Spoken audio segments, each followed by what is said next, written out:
Pak Haris Azhar yang sangat saya hormati, pertama saya mohon maaf, saya orangnya itu pengecut dan penakut.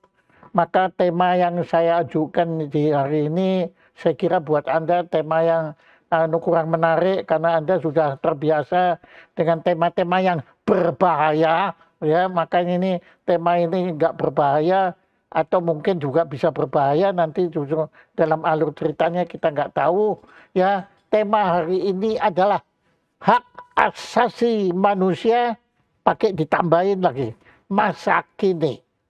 Jadi ada hak asasi manusia masa lalu, masa depan, tapi yang kita bicarakan adalah masa kini.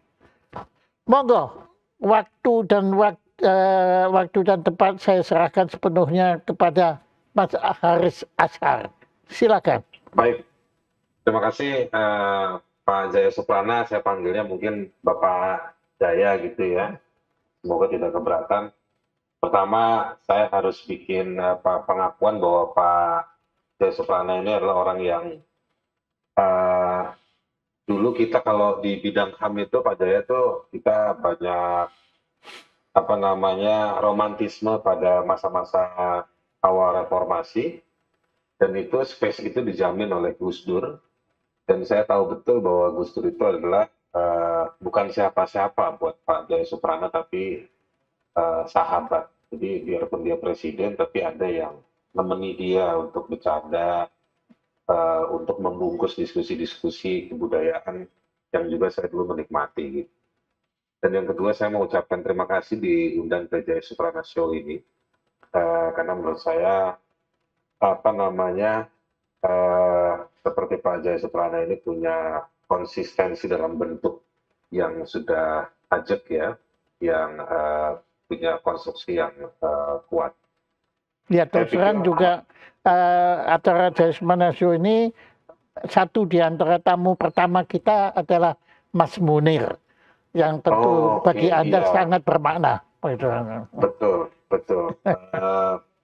Makasih banget, jadi konsistensinya udah sangat luar biasa. Jadi kenapa misalnya kita diskusinya hak asasi masa kini? Karena sebetulnya hak asasi masa kini itu dia punya historisitas dan juga dia punya kaitan dengan masa depan.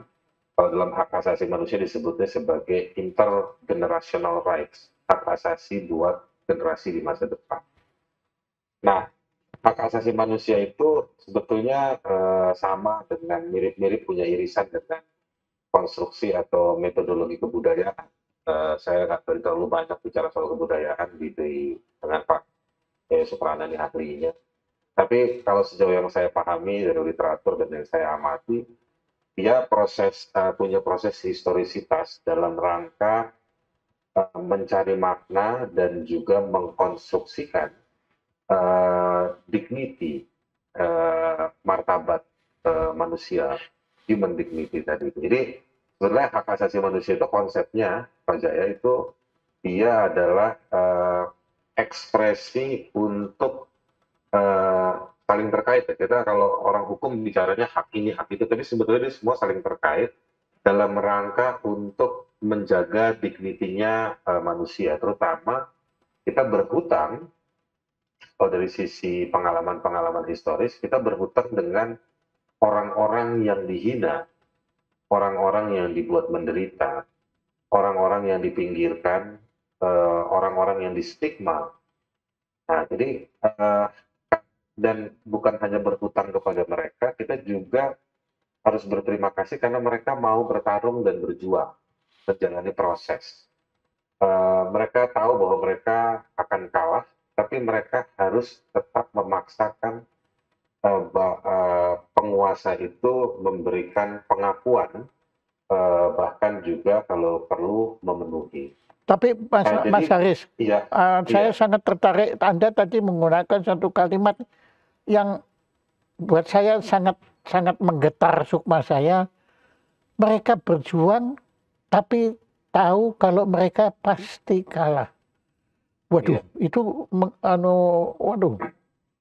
itu sangat. Jadi bagaimana ya? Bagaimana? Kok ada orang berjuang tapi tahu kalau mereka pasti kalah.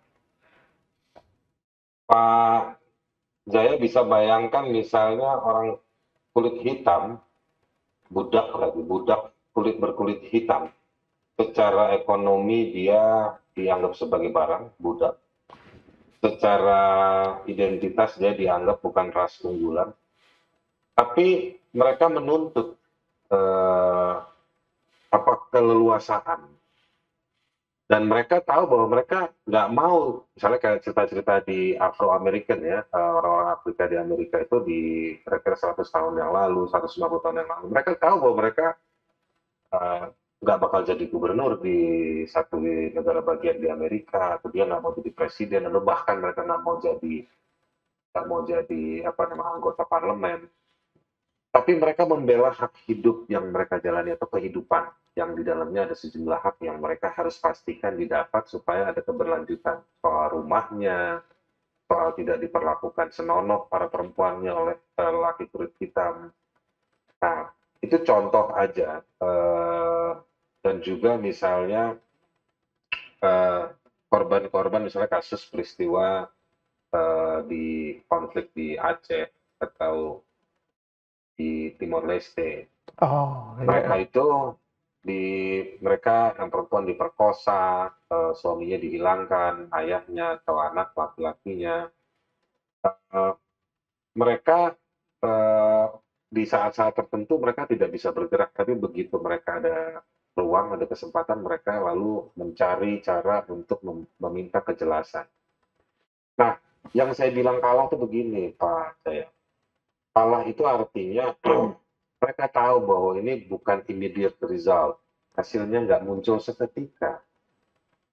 Dan saya juga, Pak Jaya, tergetar hatinya. Saya juga tergetar berkali-kali ketika saya pernah mendampingi beberapa korban pelanggaran HAM. Saya ada satu ibu korban penghilangan orang secara paksa. Kita rame-rame datang ke Komnas HAM, waktu singkat kata Komnas HAM tidak memberikan jawaban seperti yang kita mau. Ibu itu lalu berteriak dengan satu kalimat yang indah sekali dalam konteks keadilan. Dia bilang begini, tunjukkan kepada saya kemana lagi saya harus datangi untuk mencari kepastian soal kasus penghilangan orang secara paksa ini. Atau saya juga pernah dengar salah satu dari mereka di kesempatan yang lain juga pernah bilang, saya ikhlaskan anak saya tidak kembali ke rumah, tapi tunjukkan kepada saya di mana kuburannya kalau dia sudah meninggal. Oh, ya, ya, ya, ya. Ya, Itu kan ya. dia tidak menang. Iya, iya, iya, iya.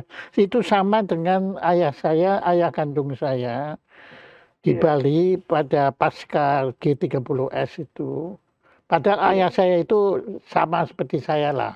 Ya, nggak ngerti politik, nggak ngerti apa-apa, tidak punya iya, kekuasaan apa-apa, dan kita bukan anggota parpol dan lain-lainnya. Tetapi pada bulan, kalau nggak salah itu bulan November begitu, setelah September, kemudian bulan November itu mendadak pada malam hari ayah kami hilang, iya. diculik siapa kita nggak tahu. Dan Anda benar sekali, sampai saat ini kita belum tahu beliau itu masih hidup apa Keberadaannya. enggak. Bahkan Iya, itu, dan andai kata beliau sudah meninggal, kita nggak tahu jenazah beliau ada di mana. betul. Tapi Anda benar sekali, kita kita nggak bisa tidak berdaya apapun kecuali ya itulah apa yang disebut dalam bahasa Islam yang menurut saya indah sekali, ikhlas. Iya, Menerima, bukan hanya pasrah tapi sudah ikhlas menerima semua itu. Jadi saya bisa mengerti benar apa yang Anda maksudkan, maka tadi saya tergetar itu rupanya ya secara tidak sengaja Anda mengingatkan saya kepada nasib ayah saya yang terus terang sudah kita lupakan. Sudah kita iya, lupakan, betul. ya sudah, kita itu sudah nggak ada harapan apa-apa, kita lupakan. Cuma Hmm, ya kita tidak lihat lagi masa lalu, cuma lihat ke masa depan aja, agar jangan ada lagi peristiwa seperti itu. itulah, itulah Iya makanya itu. yang saya katakan kita berhutang kepada, mohon maaf, Tapi saya mau langsung ambil contoh yang paling dekat, Pak Jaya Suprana sendiri yang menjadi korban dari peristiwa itu. Nah, jadi hak asasi hari ini sebetulnya dia adalah akumulasi yang tidak berhenti untuk terus berjalan. Nah, kita hari ini, Pak Jaya Suprana, kalau dilihat dari sisi kelengkapan hak asasi manusia, kita ini nggak buruk-buruk amat Indonesia ini. Saya pikir sekali lagi Pak Jaya Suprana ini orang sahabat Gus Dur. Gus Dur itu punya jasa yang cukup signifikan dalam soal kalau dalam perspektif hukum ya, saya besar di dunia hukum dan HAM. Gus Dur itu dari sisi hukum dan HAM punya jasa yang cukup signifikan dalam pertumbuhan kesadaran hukum soal hak asasi manusia. Nah, tidak sendiri, dia ada banyak teman yang lain, tapi saya pikir kita ini di Indonesia cukup lengkap. Institusi-institusi juga cukup tumbuh gitu, selain regulasi, aturan hukum, institusinya juga tumbuh. Lalu dari sisi verbal, sekarang meskipun kadang-kadang bukan kadang, sering saya melihat orang konteks ketika bilang ini HAM saya, atau bukankah itu pelanggaran HAM dalam bentuk pertanyaan, tapi itu tidak tepat. Tapi paling tidak ada fast thinking-nya atau quick thinking-nya, berpikir cepatnya itu gampang ngomong ini HAM.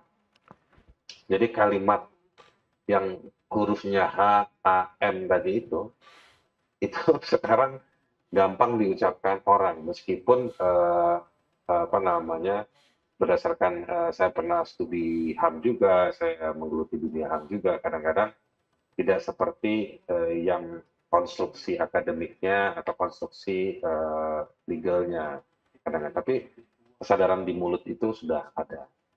Nah, yang menariknya lagi, begini, maaf, iya, Pak Arif, maaf ya, karena saya ini sudah terpancing oleh Anda, sudah tersedot ke dalam arus pembedaan. Kalau saya perhatikan, cara Anda bicara pun itu, ya saya dapat kesan yang mungkin keliru. Kelihatannya Anda sendiri bukan hanya cuma mengurus atau menolong orang-orang yang menghadapi masalah hak asasi manusia tadi, tapi apakah Anda sendiri pernah mengalaminya? Karena dalam penggunaan bahasa Anda itu menurut saya sudah bukan bahasa hukum, tapi bahasa kesenian. Jadi Anda itu bicaranya itu sudah dengan penghayatan begitu. Bukan sekedar dari jarak, tapi Anda sudah masuk ke dalam sukma hukum ini. Apakah Anda itu memang pernah mengalami atau seperti saya, ya tentunya saya tidak mengharap ayah Anda, tetapi apakah Anda pernah mengalami sampai dekat sekali dengan pribadi Anda gitu? Silakan. Memang secara personal saya pernah jadi korban juga, Pak Jaya. Dan dalam konstruksi sosial saya juga jadi korban, karena dulu waktu di zaman Orde Baru itu rasisme yang dalam konstruksi bercandaan itu kan sering muncul ya. Jadi saya sering dikatain hontak lah, India lah, Arab lah, kayak gitu-gitu. Karena faktor fisik saya, Pak Jaya. Sama saya, ya jangan dibilang Cina kayak babi kayak macam-macam. Terus berlanjut dari yang kayak gitu berlanjut pada kesempatan. Jadi saya pernah mengalami sejumlah nggak diajak, nggak dipilih, nggak dikasih kesempatan itu beberapa kali. Tapi itu yang ada alami ya. Saya pikir, mohon maaf ya, menurut saya teman-teman kita yang keturunan, mohon maaf saya terpaksa gunakan Arab itu, kan sebetulnya di Indonesia posisinya lebih bagus, lebih dihormati ketimbang kelompok saya gitu. Ya enggak apa-apa, ya enggak apa-apa. Kalau Anda tertawa Ini ya bagus itu. kita jadi kayak curhat nih, Pak. Iya, iya enggak apa-apa. Enggak apa-apa, itu kita sudah akrab ini. Kalau menurut saya begini, Pak, kalau lihat dari sejarahnya ya, dilihat dari sejarahnya di zaman Belanda, saya pakai bahasa yang agak sedikit kasar nih. Orang Arab itu ada apa namanya? Ada kayak fungsinya. Orang Cina juga ada fungsinya, ada perannya kayak gitu-gitu dalam Oke. konstruksi kekuasaan kolonial Iya, dulu. iya, iya. Misalnya kalau dalam hukum itu disebutnya 131 IS. Nah, IS itu aturan Belanda yang membagi 3 kelompok. Ada kelompok Eropa yang dipersamakan, lalu ada kelompok Asia Timur, itu dari Asia Timur, dari Asia Selatan, dan juga dari Timur Tengah. Lalu ada kelompok pribumi. Nah, kalau di yang nomor 2 tadi itu biasanya trader semua itu. Dan perkembangannya belakangan, betul ada yang dapat kesempatan karena faktor agama, agama mayoritasnya kan, banyak yang Islam. Tapi kalau yang dari sisi ekonomi, akses penguasaan mungkin yang dari Tionghoa, teman-teman yang Tionghoa. Tetapi cara peran sosial dalam kesempatan religius tadi itu atau dalam kesempatan bisnis ekonomi, saya juga melihat memang ada yang idealis, tetapi juga ada juga yang memang eh, ya apa ya, nggak semulus nggak dan atau tidak seidealis yang seharusnya, kira-kira begitu, aja. Jadi ya ceritanya macam-macam. Jadi memang saya mau balik ke soal tadi, saya mau lanjutkan sedikit nyambung pertanyaan Pak Jaya Suprana tadi. Jadi memang dalam beberapa kesempatan saya lihat effortnya harus lebih orang-orang luar ini, ya, ya, ya.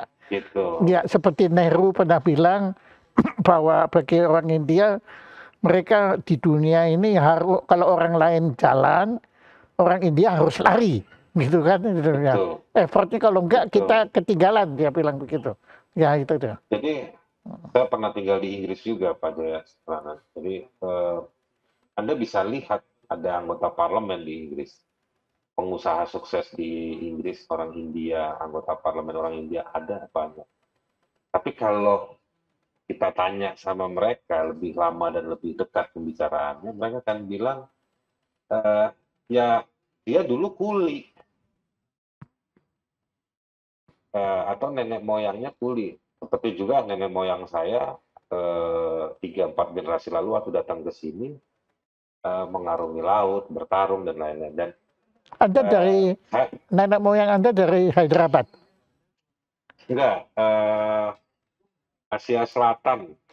Dulu paspornya masih paspor Inggris, Pak. Oh, jadi Dulu sebetulnya itu mohon maaf, Anda India atau Arab? India, Pak. Kalau Oh, jadi kalau lihat, Anda sama dengan Mas Dilon. iya, kalau etnisnya sama itu, saya sama dia. Ah, Cuman ya, keyakinan agamanya berbeda. ya, ya jelas, jelas. Ya, ya, ya. Nah, kalau dulu itu masih India, masih India.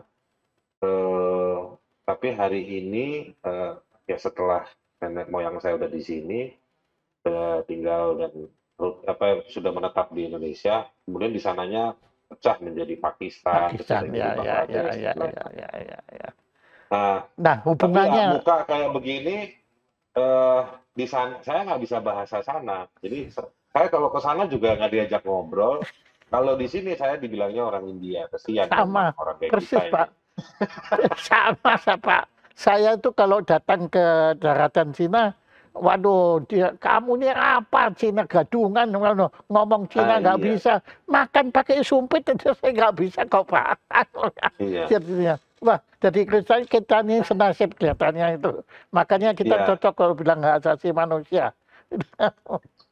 Dan sekarang Pak Jaya, kalau cerita orang Cina, orang Asia Selatan, India, Pakistan, Bangladesh, sebetulnya sudah worldwide Ya, gitu. Udah, dan sebetulnya eh, di dunia di belahan-belahan tertentu etnisnya juga sudah bercampur. Iya, Nah, balik iya, di Indonesia, iya, kita juga sudah makin adaptif kan.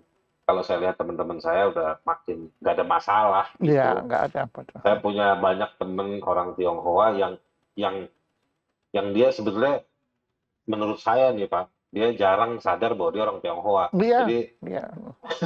Saya nah sadarnya kalau huru-hara baru saya sadar, Pak. Kalau nggak huru-hara nggak sadar. iya betul, makannya tempe, kangkung, Wah, iya. ya macam-macam. Nah sekarang yang menarik ini, Ya, belum jadi kayak semacam pengakuan, itu banyak teman-teman kita itu keturunan Afrika. Komunitasnya juga membesar banyak. Nah, jadi saya juga sebenarnya mulai sadarnya belakangan ini di 2 tahun terakhir dari rumit masalah-masalah orang-orang berpaspor Afrika dengan soal-soal imigrasi dan lain. Karena iya, banyak yang datang cerita sama saya dan lain-lain. Tapi saya juga sudah lihat misalnya ada generasi-generasi di bawah saya, anak-anak muda itu yang keturunan Afrika yang main basket, ada jadi atlet di lokalan tertentu. Nah itu sekarang juga sedang karena populasi kita ini kan besar. Jadi kadang-kadang kita nggak sadar bahwa sebenarnya ada mix atau ada Indonya Indo-Afrika. Nah itu banyak yang sudah tinggal. Nah ini ceritanya juga karena cerita trading juga, dagang. iya, iya, iya, iya, Jadi mereka banyak yang belanja trading untuk ke Afrika, kemana dan lain-lain. iya, iya, Tapi ya, jadi menurut saya menarik sekali.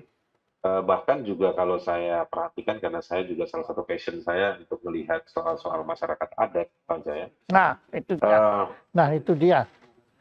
yang dibilang masyarakat adat itu salah satu syaratnya, Pak Jaya itu dia menetap pada wilayah satu zona, satu wilayah yang secara terus-menerus, Pak Jaya. Nah, di wilayah tersebut eh, kondisinya hari ini banyak yang sudah atau memang dulu banyak yang pindah kan, banyak yang pindah ke ibu kota kerja dan lain-lain. Saya kebetulan juga dampingin beberapa pensiunan, ceritanya itu dulu saya pindah ke Jakarta mas, ke sini mas, gara-gara kerja jadi PNS untuk dinas ini dinas itu.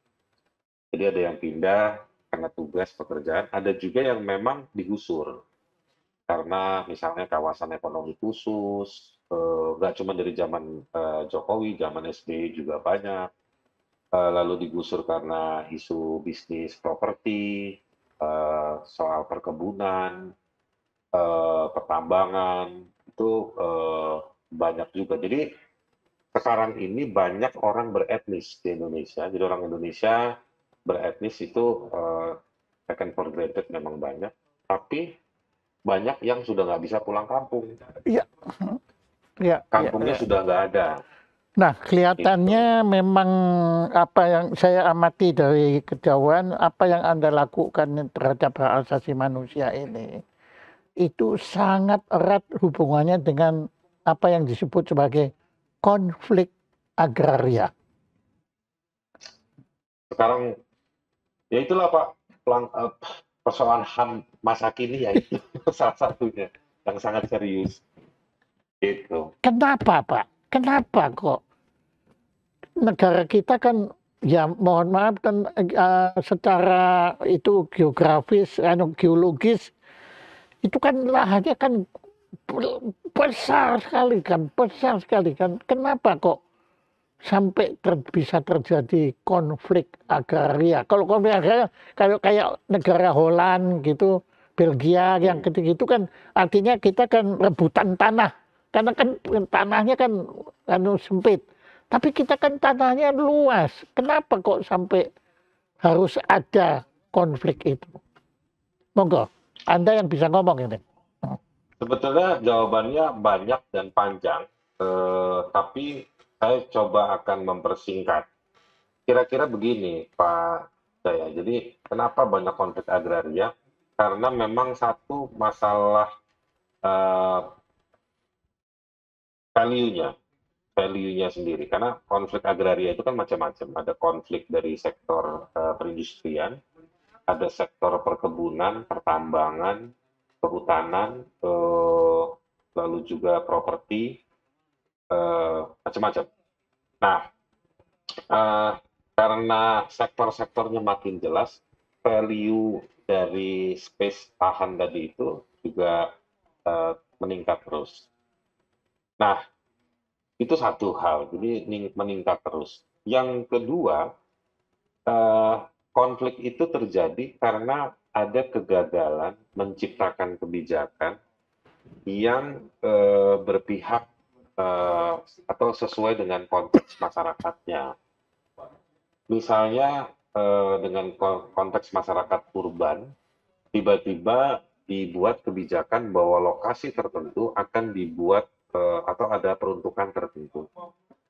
Peruntukan tersebut ternyata tidak mendapat dukungan dari masyarakat. Alasannya bisa macam-macam. Tapi misalnya, kenapa? Karena peruntukannya buat sesuatu yang baru dan digunakan atau dimiliki untuk orang yang lain juga, bukan orang di sekitar situ.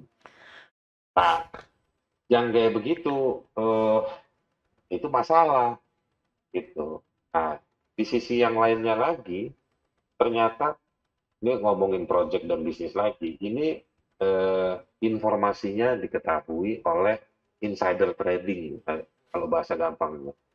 Jadi orang di dalam punya komplotan keluar, orang di luarnya yang ngegerayangi dulu tanah-tanah tersebut, akhirnya konflik horizontal, eh, jadi rame, begitu masyarakat yang jadi korbannya lapor ke negara, aparatur atau institusi tertentu di negara sudah dapat kode dari yang pemain tadi yang duluan masuk. Ya, ya, ya. Nah, ini saya coba simulasikan hal kecil yang sebetulnya kasusnya ribuan. Ya, ya. Dan kasus ribuan itu, konflik agraria ini, Pak Jaya, itu bukan hanya terpisah-pisah, tapi tahun lalu berantemnya itu 3 kali. Tahun ini misalnya sampai 7 kali. Dan ributnya itu sampai fisik, ribut di pengadilan, ribut di media juga. Nah, pertanyaannya sekarang, kok konfliknya meluas, berkepanjangan, mendalam, balik ke konsepsi negara atau kekuasaan.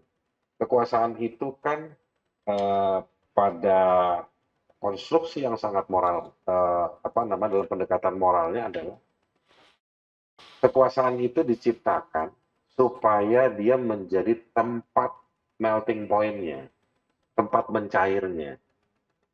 Yang repot itu, dan saya mencurigai, dan saya juga mengadvokasi beberapa kasus, jadi tahu betul dan tahu masalahnya, kekuasaan justru berpihak pada salah satu, atau salah dua. Lalu kekuasaan itu tidak memfasilitasi atau memproteksi haknya orang, atau kekuasaan gagal menemukan faktanya dan gagal dikomunikasikan. Kadang saya ketemu dalam beberapa hal, saya dalam soal konflik agraria, saya bisa ketemu dengan Pak Menteri Sofyan Jalil dan dia sepakat pada satu gambaran fakta. Tapi kemudian dalam soal komunikasinya atau mengemban tugas masing-masingnya, itu nggak semudah yang kita kira. Nah, itulah tadi yang poin Pak saya sampaikan, konflik itu kan karena dia berkepanjangan. Eh, kalau orang Jawa bilang apa Pak? Bulet aja gitu. Jadi terus saja di situ. Nah, itu yang akhirnya nggak kelar-kelar, memburuk, dan akhirnya Indonesia dilihat menarik dari sisi bisnis, tetapi eh, ada memunculkan bisnis baru Pak, namanya bisnis penanganan konflik. Apakah Nah, apakah Omnibus Law itu dilahirkan itu ada kaitannya dengan itu? omnibus itu kalau jantung itu apa Pak? Yang dibikinkan saluran baru itu. Jadi komplikasi kondisi jantungnya ditarik tuh aliran darahnya, apa kayak macam koroner ya.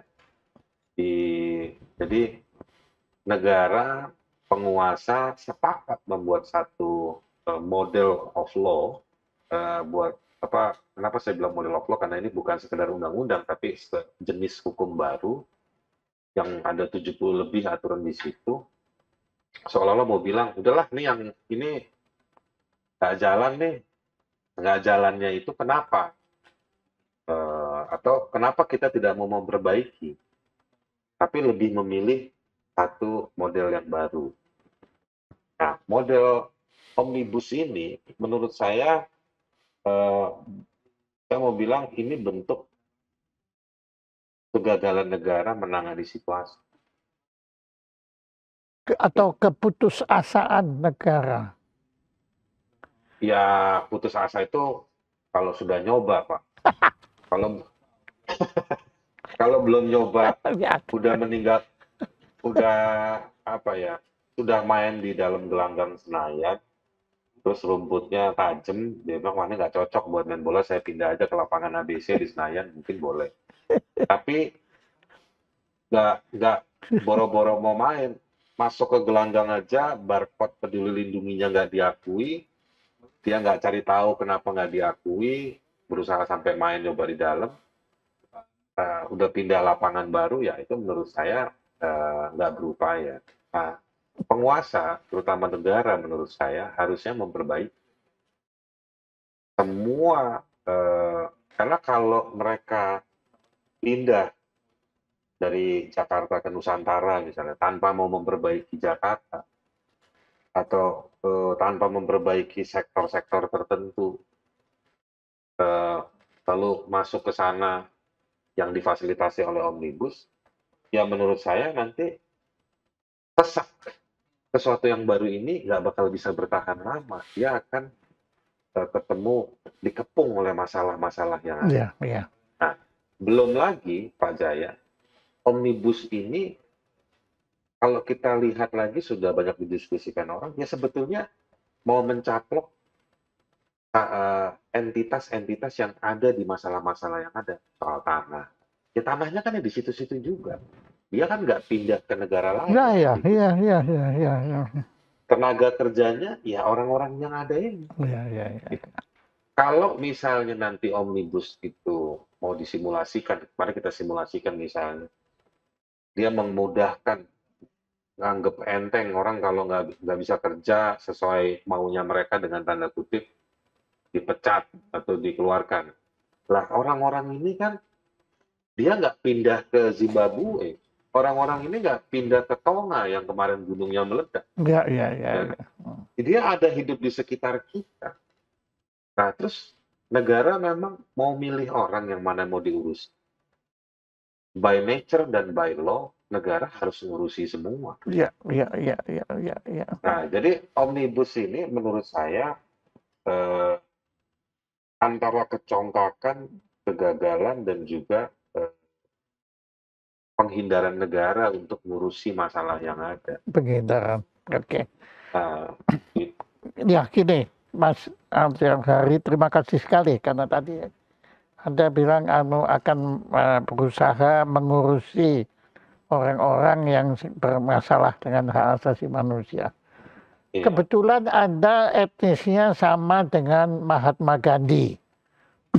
iya, Kemudian profesi Anda bahkan sama dengan awalnya Mahatma Gandhi waktu di Afrika Selatan. iya, lawyer. Ya, nah, tapi kan Anda sekarang sama dengan Mahatma Gandhi. Apa utama Anda, misi hidup Anda ini adalah hak asasi manusia. Apakah Anda menyadari hal itu? Eh, iya dulu saya nggak tahu juga ya. Saya punya orang tua yang apa namanya, yang ngajarin. Jadi alam pikir saya ini dididik sekarang ini karena dididik oleh satu pendekatan yang eh, ya kita, orang tua saya tuh workers lah, nggak pernah nggak pernah berhenti dan nyaman di satu hal gitu karena situasi juga. Tapi dalam menjalaninya kita dibiasakan dengan satu standar kedisiplinan atau ketegasan. Dan pas saya cek juga, misalnya kayak ibu saya memang keturunannya keturunan disiplin semua lah, kira-kira begitu. Nah, jadi saya produk dari situ satu hal. Di luar rumah, saya juga mengalami satu persoalan minoritas, apa namanya, tempurung minoritas itu. Jadi memang saya harus effort lebih bagaimana saya harus Ya. berhadapan sama orang luar. Jadi kadang-kadang ya saya bawa bercanda juga. Misalnya saya kalau badan saya kan ini berbulu, Pak Jaya. Saya suka diledekin berbulu tuh kayak monyet. Nah, saya bilang sama yang nggak berbulu, lah kamu kayak pantat monyet kalau nggak berbulu. Ya, ya, ya, ya, ya, ya ini memang saya ini kan rambut aja nggak punya, memang kayak pantat monyet Iya, itu. tapi kan ini apanya Jogja. Nah, jadi saya harus berpikir ekstra bagaimana saya ngadepin orang lain. Ya, bapak saya tuh tukang bercanda juga, jadi skill-skill itu juga saya kadang-kadang suka ngintip dari dia juga. Nah, jadi kalau pertanyaannya Pak Jaya ini, memang saya melihat ya, eh, saya punya teman banyak di bidang HAM, pinter-pinter Pak Jaya. Gitu. Eh, tapi memang saya juga melihat ada problem, ya namanya juga manusia, ada kelebihan dan kekurangan. Kadang-kadang problem kita ini adalah mentransformasikan. Jadi saya tuh waktu diundang sama timnya Pak Jaya untuk ngobrol sama Pak Jaya ini, saya senang betul karena saya tahu Anda ini orang yang eh, memudahkan eh, memudahkan visual untuk membangun boundaries bagi orang yang di sebelah Anda. Nah, saya belajar ini dari Munir tuh. Gitu. Nah, saya waktu Munir setahun ke 2 tahun sebelum dia meninggal, saya pernah dipanggil sama dia. Saya Anda diminta kenal Munir oleh dari mana? Anda kenal Munir dari mana? di Kontras, Pak Jaya. Jadi Nah kan ya, saya dulu di Kontras. kok bisa Anda gabung ke Kontras? Oh, terus saya diajak, saya sama Usman Hamid waktu itu ke Oh, rumahnya Munir. ya, Terus kata Munir, dah di Kontras saja, gitu segala macam. oke. Dikatanya seperti itu. Terus saya itu dilanjutin yang tadi ya. Terus saya kata Munir gini, kamu coba kumpulin artikel-artikelku. Mau dijadiin buku nih sama Mas Willy. Mas Willy itu wartawan senior lah.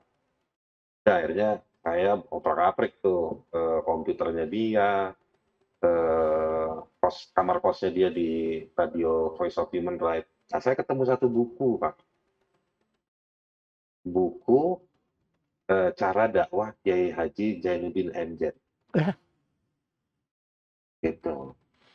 Nah, terus kebetulan saya dulu suka nonton Zainuddin. Saya bahkan pernah ngejar satu pengajiannya dia, hanya pengen denger dia ceramah 10 menit, habis itu dia kabur lagi. Tapi menurut saya Zainuddin MZ itu salah satu contoh orang yang concise ya. Eh, eh, Penyampaian kulturalnya, menyimbolkan pesan-pesannya itu bagus. Jadi saya tanya sama Munir, Cak, itu kok ada bukunya Zainuddin MZ? Dia bilang, "Oh, ya, emang bagus itu orang, jadi kita mesti tahu ilmunya," katanya gitu. Nah, jadi menurut saya makin yakin bahwa memang betul dalam eh, pertarungan kita, struggle kita, life division kita ini, kita harus tahu caranya. Kalau dalam hukum itu nggak cuma menghukum materialnya aja, tapi juga hukum formilnya, caranya. Menyampaikan target kita apa, caranya harus benar, kayak gitu. Nah, saya orang yang membiasakan diri, nggak tahu saya benar apa nggak, tapi saya membiasakan diri bahwa cara itu penting untuk menyampaikan materi, tapi juga eh, cara itu nggak jadi penting kalau kita nggak punya materi, apa yang mau kita pertarungkan, sampaikan, dan lain-lain. Nah, jadi memang saya punya pengalaman hidup, ya saya tahu banyak orang yang punya pengalaman yang jauh lebih bermakna, tapi saya juga coba datang membangun boundaries dengan orang-orang. Makanya saya paling senang mingle, begaul ya Pak Jaya, hadir ke tengah-tengah, melihat situasi, merasakan, dan seringkali itu situasinya bukan situasi party, pesta gitu, bukan, tapi situasi-situasi yang ya kondisi-kondisi ketika pelanggaran HAM terjadi, ya, kondisi-kondisi yang prihatin terjadi ke sana, coba dengar. Jadi ya puji Tuhan, alhamdulillah saya dapat kesempatan ketemu dengan berbagai kelompok masyarakat yang memang punya isu soal hak asasi manusia. Saya kadang-kadang bisa bantu untuk mengkoneksikan ke mereka kemana, membantu mereka soal bagaimana apa pertanyaan-pertanyaan penasaran mereka itu dibawa kemana, atau saya coba merepresentasikan mereka di salah satu dialog atau pada acara-acara tertentu, atau bahkan saya jadi lawyernya mereka. Nah, jadi visi saya sebetulnya, saya tuh dari dulu berdoa, berharap, dan kepengen, saya cuman pengen berguna buat orang lain. Itu cita-cita saya dan ya itu aja. Saya pengen itu aja dan saya pengen kehidupan bersama ini ya, kehidupan Ya, bersama ini moving forward, Pak. Moving oke. forward itu artinya maju dalam arti bukan ngitungin tahunnya terus kita rayain di tiap tahun baru, tapi moving forward itu artinya dalam hak asasi manusia itu ada prinsipnya namanya progressiveness. Progres. Jadi kemajuan, Iya, iya, iya. karena hak yang ini membaik dan itu berkontribusi pada hak yang ini, Hmm. dan akhirnya kita kompetitif. Kalau pakai bahasa produksi itu kita makin kompetitif, Iya, iya, iya, gitu. iya, iya. Nah, eee, dan kalau penguasa dan negara itu nggak datang ke kita untuk ngurusin, ya prinsipnya itu ada sosiolog di bidang HAM tuh Brian Turner, dia bilang, kalau negara gagal, negara yang kita berikan mandat gagal, maka kita harus kembali bersolidaritas. Jadi Hmm. berkumpul kembali Iya, iya, iya, iya, untuk iya. saling tolong-menolong. Iya, iya, iya, Gitu. iya, iya, iya. Dan itu kira-kira rotasinya tuh kayak begitu, Oke, Pak nah, Jaya. menarik sekali Anda menggunakan istilah rotasi dan tadi Anda menggunakan istilah para mereka itu tahu kalau mereka tidak akan menang, ya. Tapi kemudian Anda tadi berkisah bagaimana ini perjuangan Anda itu berkelanjutan. Nah, setahu saya masalah HAM ini istilah HAM baru, tetapi Iya, masalah HAM kan bahkan mohon maaf Anda Islam ya, Islam ya. iya, Jadi iya, kita sama saya Nasrani, kita kan sama dengan bahwa Adam dan Hawa punya anak Kain iya, dan Habil. Nah, iya. pelanggaran HAM pertama kan dilakukan oleh Kain terhadap Kabil. Habil. Nah, Iya, kelihatannya ini masalah yang ya bahkan ya para nabi sudah turun untuk juga mengajak manusia untuk tidak saling iya, tidak saling menindas ya. Ya kalau iya, Anda Nabi Muhammad, kalau kami Yesus Kristus. iya. Tapi kan apa tadi Anda bilang rotasi itu pelanggaran hak asasi manusia kan terus berjalan. Betul. Jadi makanya dalam dunia akademik, Pak Jaya, hak asasi manusia nih luar biasa, excellent. Waduh, saya nggak tahu lagi bahasa apa yang saya harus pakai sampaikan kalau dalam pakai ekspresi Inggris ya. Outstanding, apa keren lah perkembangan HAM ini dalam dunia akademik. Dalam pendekatan, dalam standar hukum internasional juga luar biasa, meskipun ada kelemahan sedikit-sedikit. Tapi yang banyak orang yang menarik itu sebetulnya di tengah perkembangan itu, standar moral itu yang nggak pernah berubah. Jadi hak asasi manusia harus dilihat dari sisi value atau filosofi atau biasanya kita sebutnya sebagai hak yang natural rights ya, hak yang alamiah. Ada lagi yang dia diterjemahkan ke dalam satu konstruksi teknologi sosial, misalnya negara, hukum, regulasi, kebijakan, pendekatan. Nah, itu adalah teknologi-teknologi sosial dalam rangka memfasilitasi hak asasi manusia. Pertumbuhan itu ada yang makanya saya bilang makin membaik. Pertumbuhan itu membaik juga faktornya ada banyak hal, Pak Jaya. Satu karena tren global, kompetitif global ini mensyaratkan ya, terutama dari era 70-an mensyaratkan standar nilai-nilai HAM itu juga dibawa masuk ke dalam kebijakan-kebijakan dan lain-lain.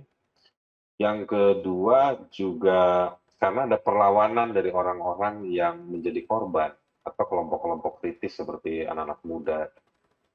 Nah, ini semua yang kemudian harus diakomodir dalam bentuk institusi, regulasi, aturan hukum, pendekatan-pendekatan tertentu, bahkan menjadi budaya, menjadi tren, menjadi fashion.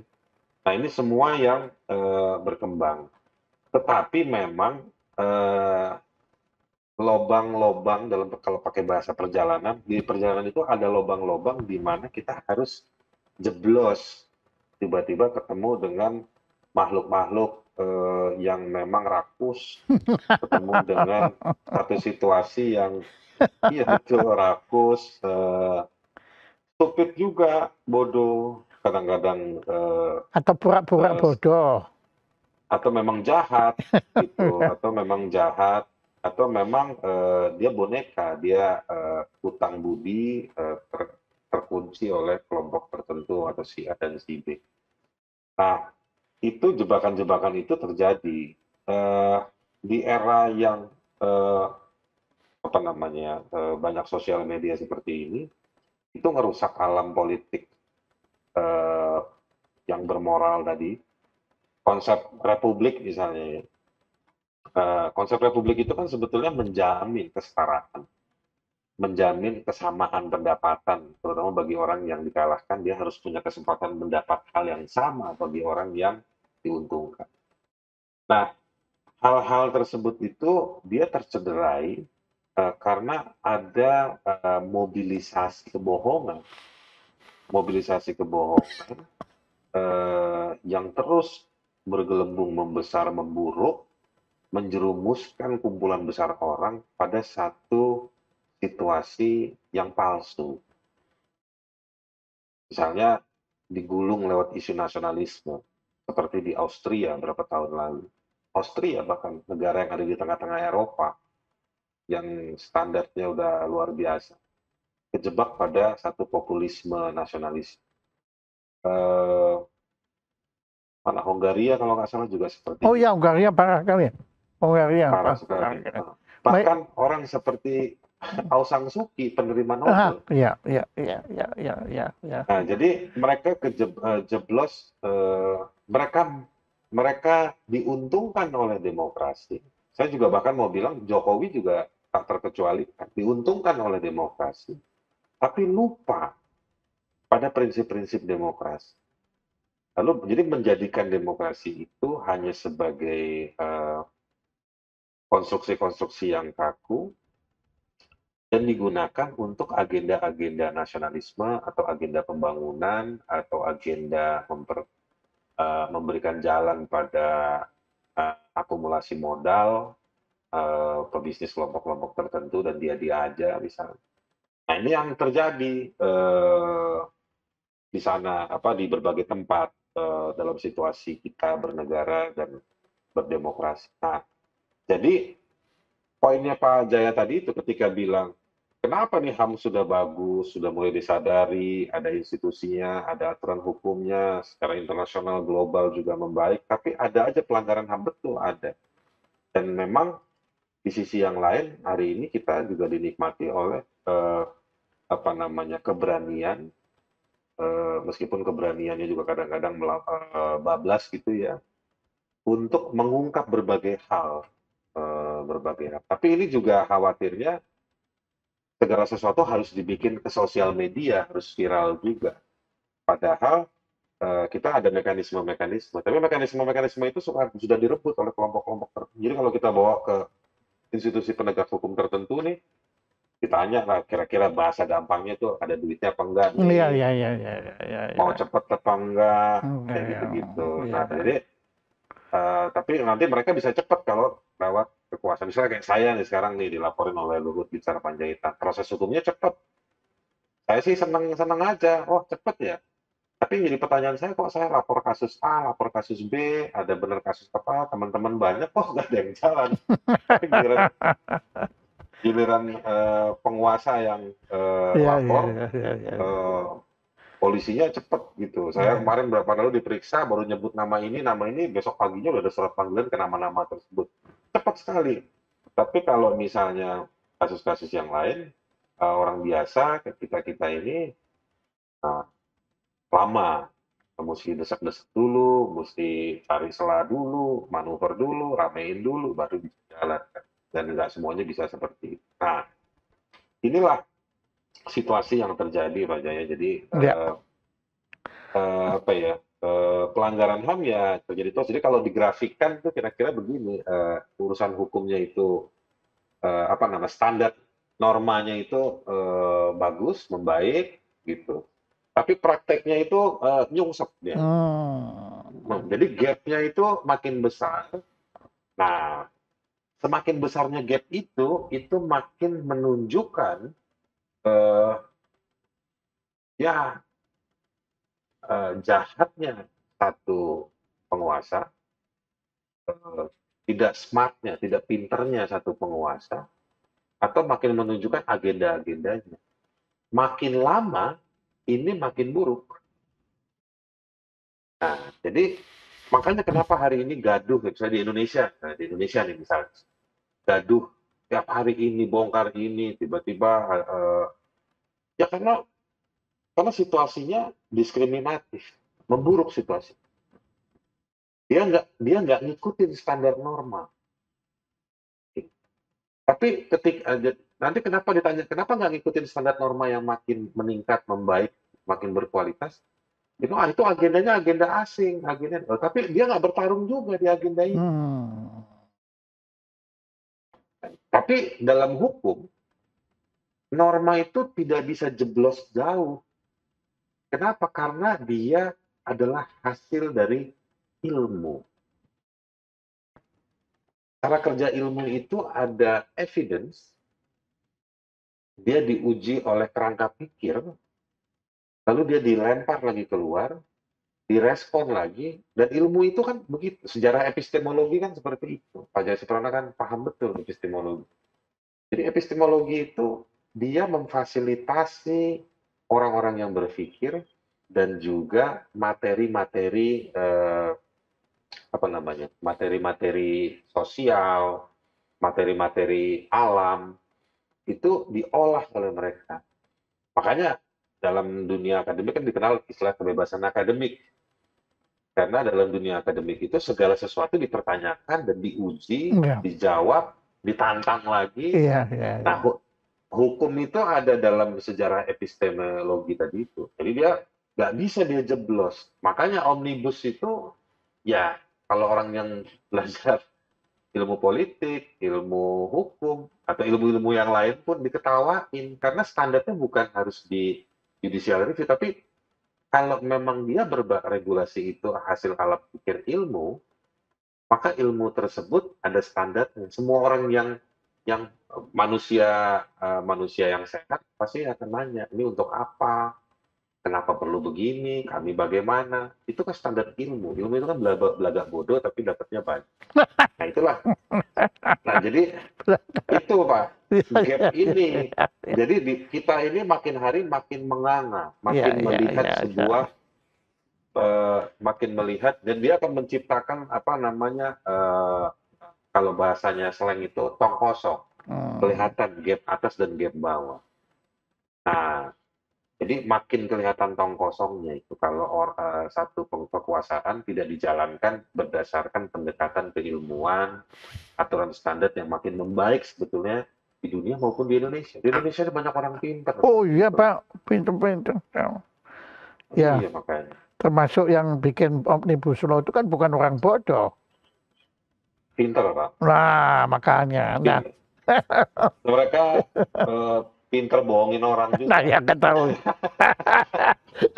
Begini, Mas Anda sudah dengan sangat sopan bahkan ya itu sudah mengulas itu semua. Dan jadi memang kelihatannya kesenjangan antara dasain dengan dasolen ini makin menganga. Iya. Nah, Anda sudah menganalisanya.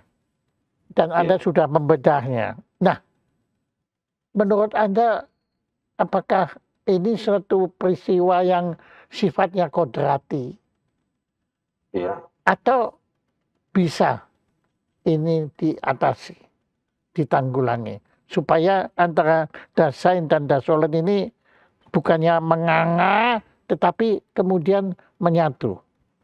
Bisa nggak? Iya. Bisa nggak? Bisa.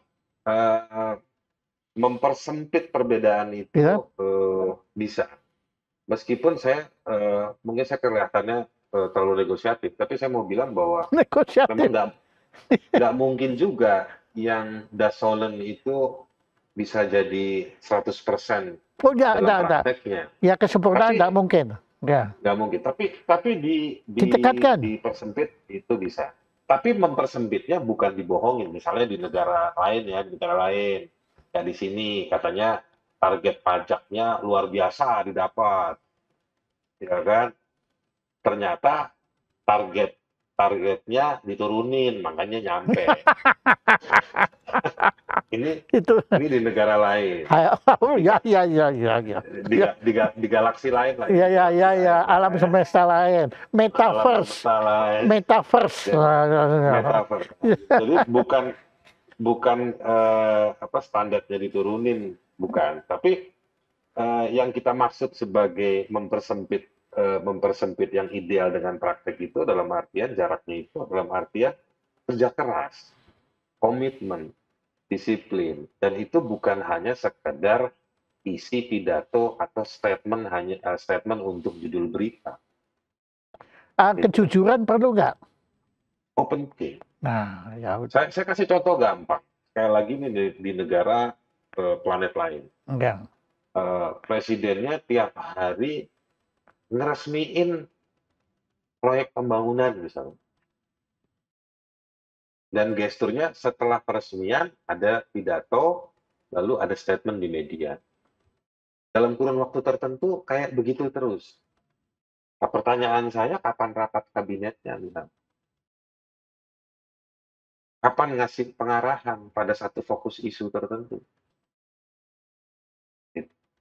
Ini Ya planet kan? lain ya, planet lain. Oh ini planet Planet lain. lain. Ya, Zaman ya, ya, ya. ini tahun-tahun berapa lah, Udah, 800-an berapa ya, ini itu. masuk anu lah. Masuk mitologinya Marvel gitu kan.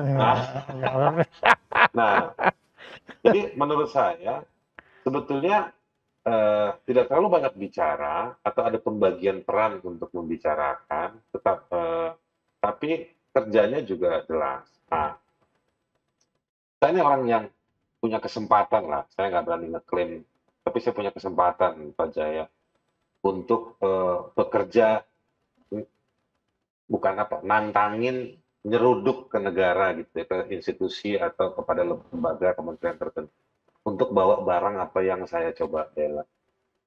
Entah mungkin hal yang saya bawa ini terlalu dianggap kecil, tapi saya lihat, karena pertemuan saya itu di tengah-tengah antara si pejabat tertentu itu dengan kelompok-kelompok lain yang menurut saya apa ya, isu kerakyatannya nggak jelas. Jadi dalam 24 jam seorang pejabat itu kita nggak tahu berapa banyak yang dialokasikan untuk kepentingan orang banyak. Ini hitungan kuantiti aja. Belum lagi kita bicara kualitinya, misalnya kualiti penggunaan waktu itu untuk produk produk itu punya kualitas memperbaiki apa. Nah, jadi menurut saya sebetulnya kita jangan menghindar. Nah, saya khawatir kalau di Indonesia nih, Pak Jaya, saya khawatir rejimnya SBY dulu kelompok udah nguasain ini, misalnya nguasain sawit, tambang, apa. Nah, kelompok yang baru itu, penguasa baru, saya lihat di lapangan banyak juga tuh di daerah-daerah yang coba menggusur, ngambil alih sumber-sumber kapital itu, atau punya mainan-mainan baru. Nah, nanti habis rejim Jokowi ini, kalau kedisiplinan ini, orientasi, visi, dan goal kita nggak benerin, orang cuma cari market atau mainan baru, atau mainan lama diambil alih. Nah, politik hari ini memfasilitasi praktek kegiatan ekonomi yang seperti itu. Dia bukan menata. Dan ketika mau menata diganggu juga, ada yang ganggu. Nah, ini nggak selesai-selesai. Mulai dari zaman Gus Dur sampai hari ini ceritanya kan kayak begini. Gitu. Gus Dur mau menata, udah minggir setahun-setengah. Ya, ya, ya, ya, ya, ya, ya, ya. Tapi tadi Gitu.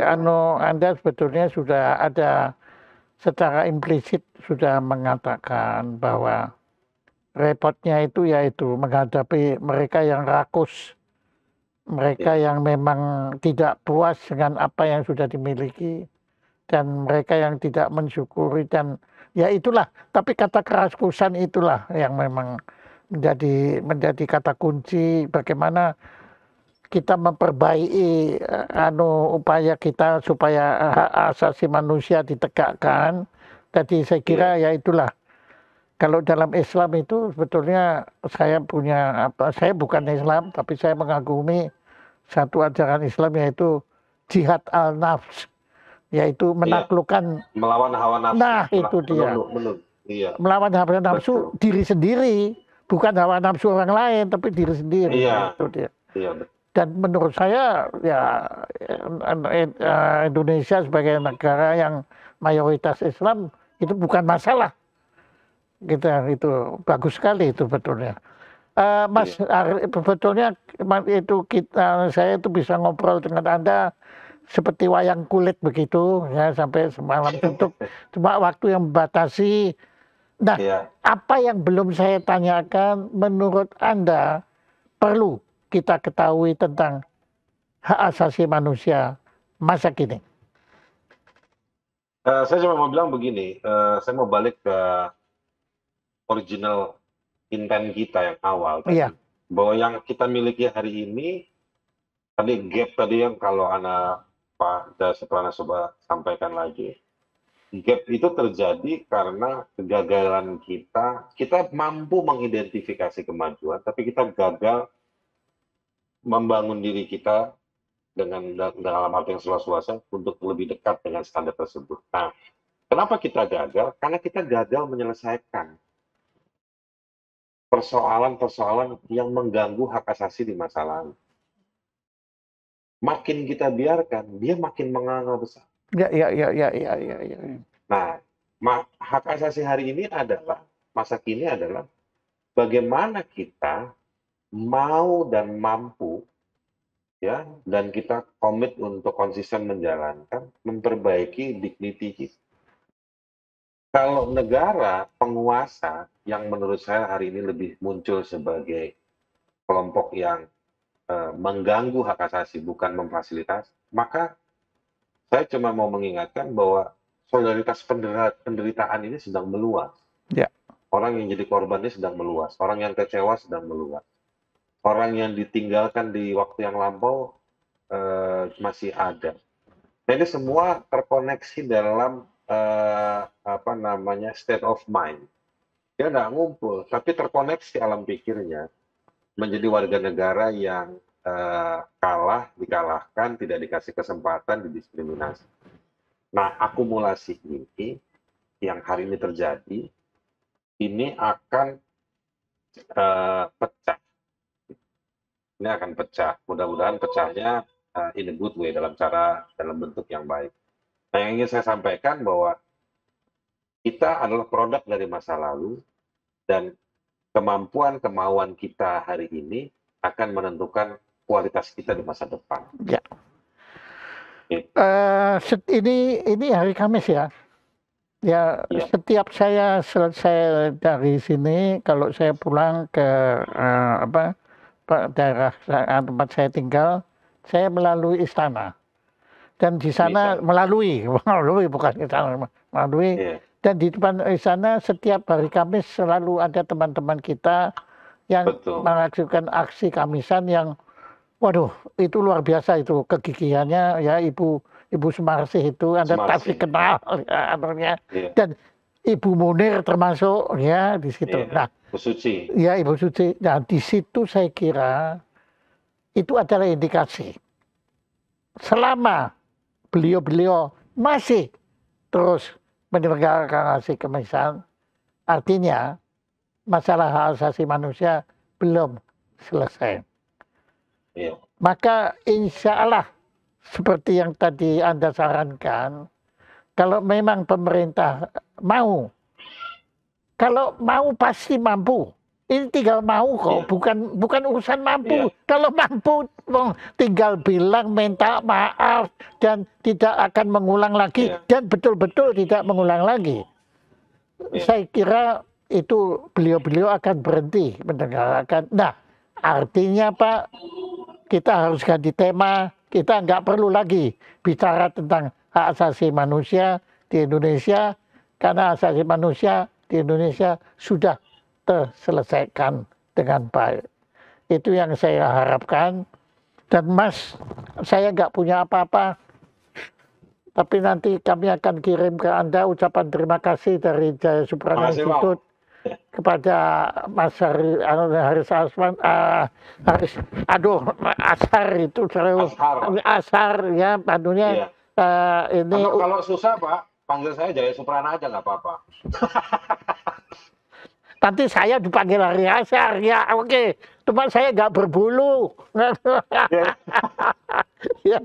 Nah, ini atas perkenan Anda untuk menjadi narasumber hak asasi manusia masa kini. Tepuk tangan untuk Mas Hari Ashar. Makasih Pak, makasih. Terima kasih.